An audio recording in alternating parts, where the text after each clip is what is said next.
Good morning, I am Tracy Spence with your newscast. This newscast is brought to you courtesy of BioLife Energy Systems. Come join the living.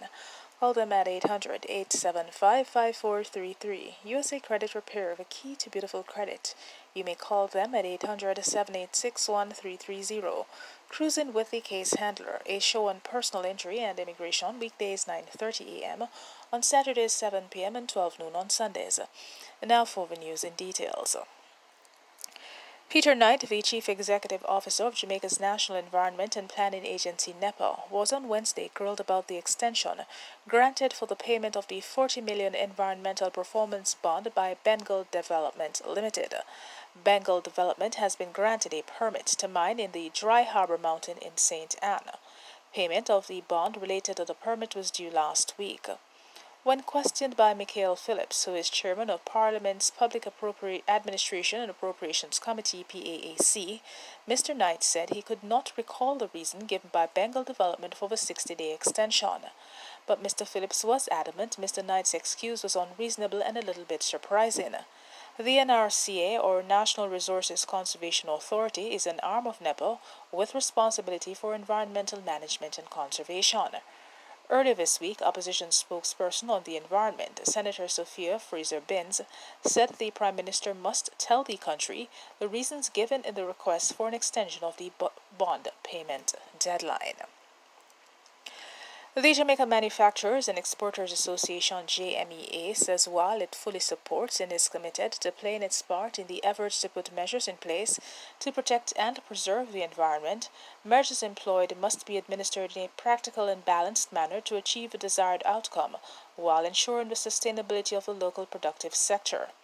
In a press release yesterday, the association pointed to the implementation of Phase 2 of the plastic ban, prohibiting the local manufacturing, distribution, and use of polystyrene foam styrofoam, saying that was supposed to be a win for Jamaica's environment has been anything but. It said that to date, the local polystyrene foam factory was shut down with over 140 workers made redundant. It added that during this period, Jamaica has seen a significant increase in the importation of non-biodegradable plastic containers as alternatives to the styrofoam. The association noted that imports of plastic boxes and similar products for the conveyance or packaging of goods increased from US $5.12 million in 2019 to US $12.4 million in 2020. Quantities imported grew from 1,063 tons in 2019 to approximately 4,200 tons in 2020. Meanwhile, Jamaica's Prime Minister Andrew Holness says the country is open for investor business even amid the COVID-19 pandemic. The Prime Minister argued that while managing the pandemic, the government must ensure a balance and so the country remains open for investor interest. Holness was speaking yesterday at the groundbreaking ceremony for the Red Stripe Experience at Rick's Cafe in Negron, Westmoreland. According to the Prime Minister, the government is very careful in its management of the pandemic as the society prides itself on its freedom. However, he said the public should appreciate that in the midst of the pandemic, investors still see Jamaica as a business opportunity. The Red Stripe Experience is a museum-type experience that will track the history of the company and some of Jamaica's historical moments. In the meantime, he said, the government continues to work towards a new normal as the country moves forward. In sports, reggae boys Alvis Powell has joined the Sudanese club Al Hilal in a one-year deal. The 26-year-old defender also has the option to extend his deal a further year until the summer of 2022.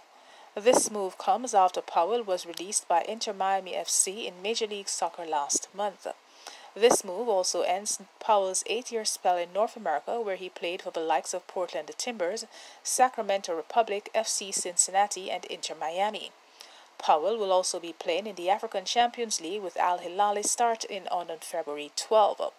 Powell now becomes the third national player to play on the African continent, joining Romario Williams and Damian Lowe, who are both playing for Al Ittihad on the Egyptian Premier League.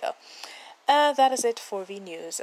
This newscast came to you courtesy of BioLife Energy Systems. Come join the living.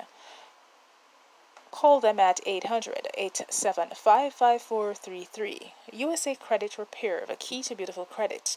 You may call them at 800-786-1330. Cruising with the Case Handler, a show on personal injury and immigration, weekdays 9:30 a.m. on Saturdays 7 p.m. and 12 noon on Sundays. On behalf of the news and the production team, I am Tracy Spence. Do have a good morning.